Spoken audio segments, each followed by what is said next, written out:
This is the weekly lesson for study until the 1st of December 2024.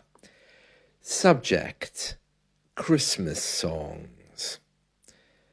After the kerfuffle around Band-Aid's Do They Know It's Christmas song, I wanted to add my tuppence worth to the debate about Christmas music. Firstly, let me say that Christmas pop songs have been around longer than I have. Some songs are cheerful, some songs are annoying, and then there's Mariah Carey. Probably the ones I dread most are by her and Michael Bublé. And the one I actually don't mind is by Leona Lewis. That one is called One More Sleep. Leona seems blissfully unaware that sleep is not countable, but that's okay. I like the song. I really detest Michael Bublé. I honestly don't know why. If I am asked about my favourite genre for Christmas music, I would likely reply the 1960s. I just loved to hear the Ronettes singing Frosty the Snowman, as well as a whole host of others, using that infamous wall of sound which was invented by Phil Spector. I have heard about Whamageddon. This is a game people play to try to avoid Wham's Christmas song, Last Christmas. Many people take it quite seriously. About Do They Know It's Christmas? I mean, really, who cares whether the song is politically correct these days? It was written for a different generation, and I'm sure many people couldn't give a monkey's whether it is banned or not. I'm not sure if you've heard the debate, but this infamous Bob Geldof effort contains the words, "And there won't be snow in Africa this Christmas time. The greatest gift they'll get this year is life, where nothing ever grows, nor rain, nor rivers flow. Do they know it's Christmas time at all?" On the surface, these lyrics look relatively innocent. Who could have known back in the 1980s that they would create such a storm? Some sources are saying that the song was always controversial because of its negative views of Africa, and others are saying that it simply got caught up in the whirlwind of political correctness. I do agree that the lyrics are probably grossly exaggerated. I mean, things do grow in Africa, and there are rivers and probably rain too. But is it correct to call the song colonialist? Critics are saying that the song has a white saviour feel to it, and as a product of its day, it's very condescending. Do we even care enough to think about it? The song raised millions for charity over the years, so surely that kind of redeems it out of any misuse. When I was a child, the UK was heavily industrialised. That meant that the local factory needed workers over Christmas, so my father and grandfather were not always around on Christmas Day. Boxing Day, the 26th of December, was not an official holiday anyway until 1974, so people were not accustomed to relaxing on that day. Money was good working over the holiday season, so there was an opinion that working on these days was better. Still, there was a great holiday feeling. winding down early to get home to see the kids before bedtime. I do like the variety that you can find around Christmas now. Thanks to social media, you can find exactly what floats your boat over Christmas.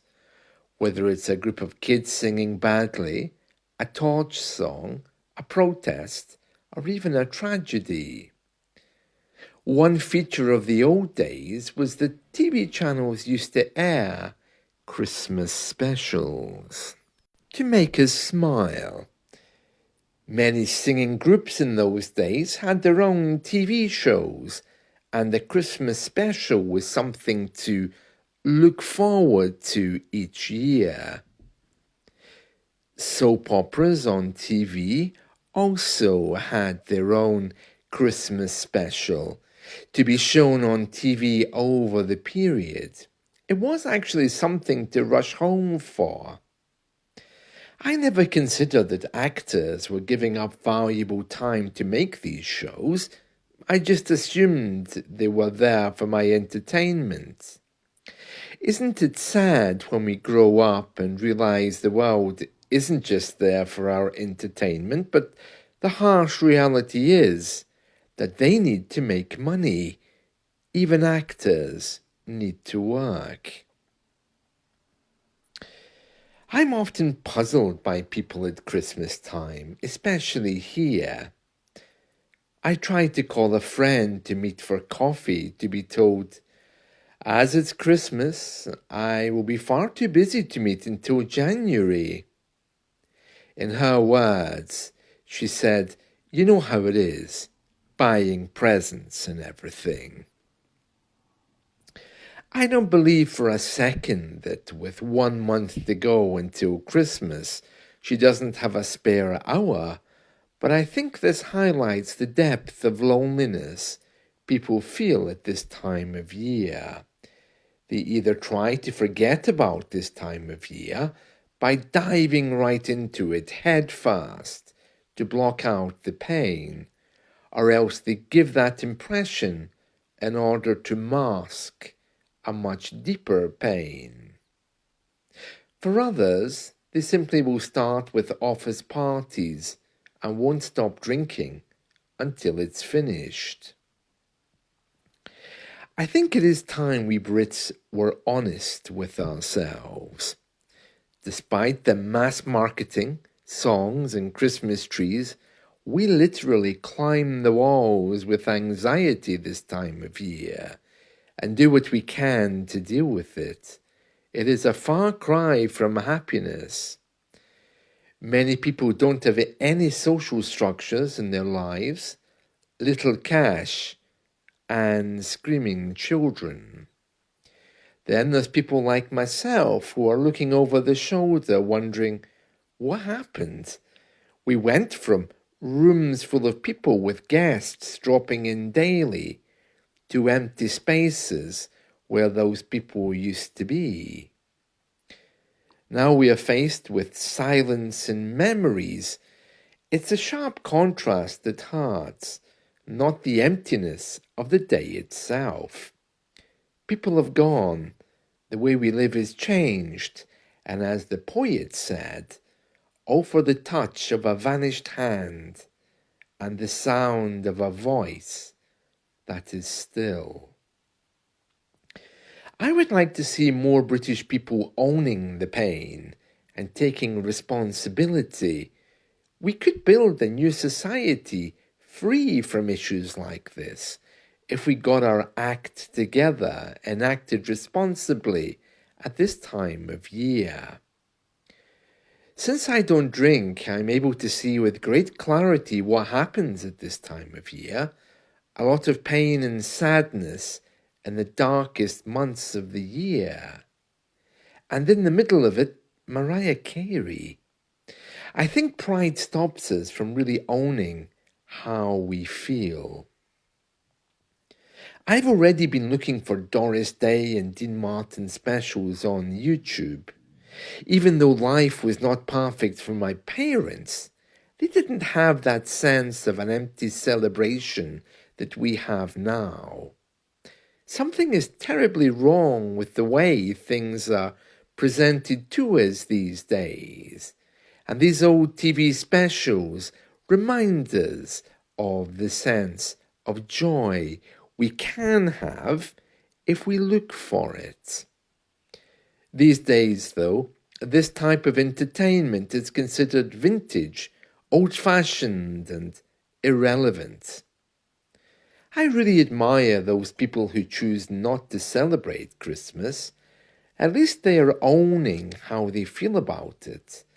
I think the rest of us have quite a bit to go until we can deal with this time of year in an honest way. Whatever you are doing for Christmas this year, I hope you do it in a mentally healthy way.